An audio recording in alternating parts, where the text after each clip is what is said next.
గాలిపటం, దారం.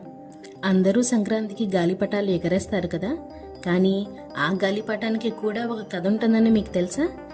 ఎంతో స్వేచ్ఛగా గాలిలో ఎగురుతున్న ఒక గాలిపటం తనను కట్టి ఉంచిన దారాన్ని చూసుకుంటూ, ఛ, ఈ దారం నన్ను కట్టేబట్టే నేను ఇంతకంటే పైకి వెళ్ళలేకపోతున్నాను.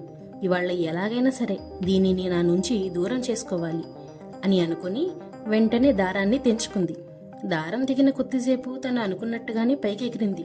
కానీ మరుక్షణమే అదుపు తప్పి మురికి కుంటలో పడిపోయింది. అప్పటికి కానీ గాలిపటానికి అర్థం కాలేదు. ఆ దారం తనని బంధించలేదు, తనకు ఒక ఆధారాన్ని ఇచ్చింది. ఇక్కడ నీతేమిటంటే, క్రమశిక్షణ, నియమాలు మనల్ని బంధించేవి కాదు, మనల్ని ఉన్నత శిఖరాలకు చేర్చే ఆయుధాలని. ఈ కథ గనక మీకు నచ్చితే ఖచ్చితంగా లైక్ చేయండి.